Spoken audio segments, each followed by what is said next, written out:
नमस्कार दोस्तों, study with Shyam में आप सभी का स्वागत है। और जैसा कि आप सब लोगों को पता है कि हाई स्कूल और इंटर के बोर्ड के प्रारंभ शुरू होने वाला है। ठीक है, जैसा कि आपको पता 16 तारीख से हाई स्कूल और इंटर के बोर्ड के एग्ज़ाम चालू हैं।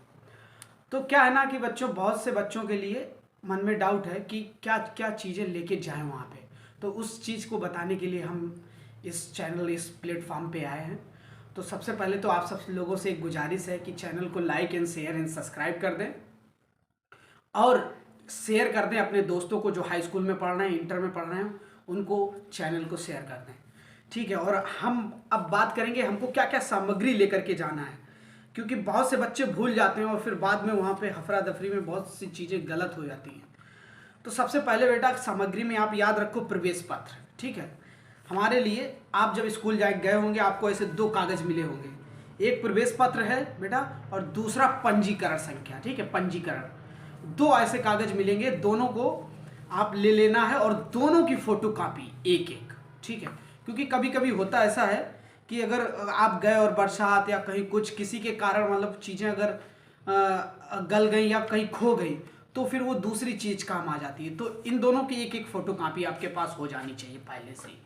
ठीक है, जिससे कि कोई डॉक्यूमेंट में कमी ना हो। दूसरी बात, अब हम बात करते हैं दूसरी सामग्री में कि जो लिखित में और जब हम कॉपी करते हैं वहाँ कैसे सजाते हैं कॉपी को। ठीक है, तो बहुत से इंस्ट्रूमेंट की हमको ज़रूरत होती है। तो उसमें सबसे पहले आप सब लोग जानते होंगे कि हमको पेन की ज़रूरत है। 2 पेन, दो नीले पेन, 2 ब्लैक पेन, दो पेन होने चाहिए आप लोगों के पास। दूसरी बात, आप पेन के अलावा आपके पास एक स्केल होनी चाहिए, पटरी होनी चाहिए। ठीक है, और एक बॉक्स ले लेना चाहिए जिसमें कि सारी ये चीज़ें पड़ जाए, आपके डॉक्यूमेंट भी उसमें पड़ जाए। तो एक बॉक्स वगैरह ले ले, और चिट्ठी जो आती है दफ्ती, वो शायद, हाँ तो वो भी ले लेनी है आपको। और ड्राइंग वगैरह हम बनाएंगे तो पूरा उसमें हम जो ड्राइंग करेंगे तो स्केल, पटरी और वो चार्ट बनाने वाला सारी चीज़ें, और पेंसिल हो गई, रबड़ हो गया, कटर हो गया, ये सब बहुत छोटी छोटी चीज़ें हैं। क्योंकि आप वहाँ जब बैठेंगे तो किसी से मांगना ना पड़े, इस तरह की सिचुएशन, क्योंकि आप बोर्ड एग्जाम देने जा रहे हो, समझ रहे हो बच्चों।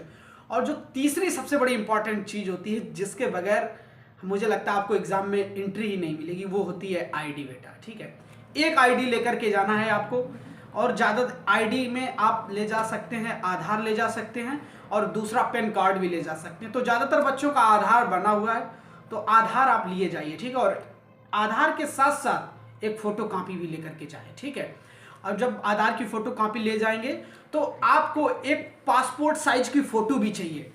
ठीक है, याद रखना बेटा, पासपोर्ट साइज की एक फोटो कॉपी चाहिए, बिल्कुल नहीं भूलना है। पासपोर्ट की फोटो कॉपी और आधार, इतने डॉक्यूमेंट हो गए हैं। ठीक है, दूसरी बात, अब हम आपको और सूचना बता देते हैं कि आप जब, आपको पता है कि बहुत बच्चे अगर हो सकता है सेंटर में ना गए हों, क्योंकि 16 तारीख से एग्जाम है, अभी और भी समय है, तो 1 दिन 2 दिन पहले आप अपने सेंटर पे जाकर के घूम आइएगा।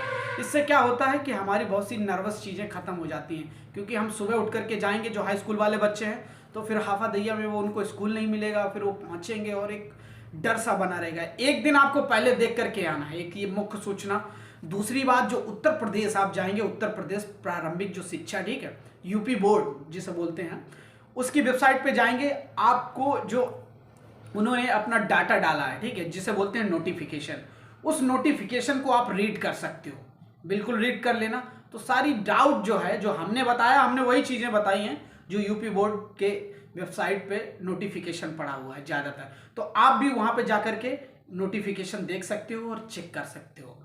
ठीक है, इसके अलावा आप जब जा ही रहे हो, दूसरी बात आपको एक अच्छी मोटिवेशन भी बता देते हैं कि आप जब एग्ज़ाम में बैठें, बोर्ड में बैठें, तो बाकायदा बढ़िया लगे कि आप पेपर देने आए, शूज पहन के जाना। मुझे लगता है अगर आप वेबसाइट पे जाओगे तो स्लीपर अलाउ नहीं, स्लीपर या वो जो सैंडलें नहीं होती हैं, अगर शूज अलाउ है तो शूज पहन के जाइए, लगे कि आप विद्यार्थी हो। ठीक है, और बढ़िया कपड़ा और जैसे ड्रेस टाइप का होता है, ठीक है, उस तरह जाना, ऐसा नहीं कि लोवर पहन लिए और आप एग्जाम देने चले गए। ठीक है, तो उस तरह से आप विधिवत तरीके से जाएं कि एकदम बिल्कुल आप एग्जाम के लिए ही आए हैं।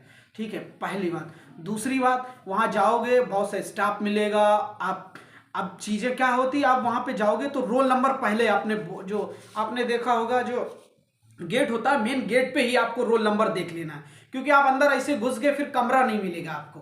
तो आपको क्या देख लेना है, गेट पे ही आपकी ऐसे वो लगा होगा, एक नोटिस लगी होगी, उसमें रोल नंबर होंगे, रेंज बाय, इस रेंज से इस रेंज के बीच में ये वाले इस कमरे में बैठेंगे, तो वो आपको पहले ही गेट पे मिल जाएगा।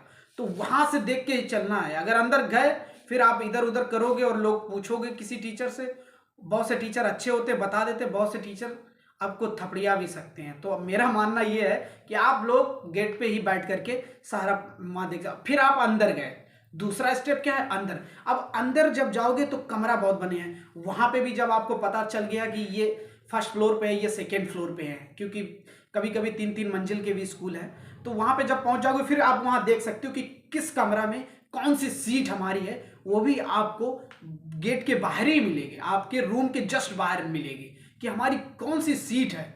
तो उसका भी विशेष ध्यान रखना है। वहीं गेट के बाहर आप जब कमरे के बाहर आपका लगा होगा, वहां पे देख लेना कि हमारी सीट नंबर कौन सी है, और आप वहां देख करके और फिर आप अंदर एंट्री कर जाइएगा और अपनी सीट आपको मिल जाएगी। दूसरी बात, अगर आपको नहीं भी पहुंच पाते हो, बहुत ही ज़्यादा है, तो फिर आप अपने जो टीचर हैं, वहाँ स्टाफ है, आप पूछ सकते हो ज़्यादा, ठीक है। आपको दिख जाएंगे कि बहुत से अच्छा कोई अच्छा टीचर है जो आराम से बता देगा, उससे पूछ करके आप एंट्री ले सकते हो। मेरा मानना यही है कि आप सब लोग अगर इस वीडियो को देखोगे तो आपको पूछने की ज़रूरत नहीं है, ठीक है। और लास्ट में आपको बताऊं कि इस चैनल को लाइक शेयर एंड सब्सक्राइब कर दें और अपने दोस्त और फ्रेंड को शेयर कर दें।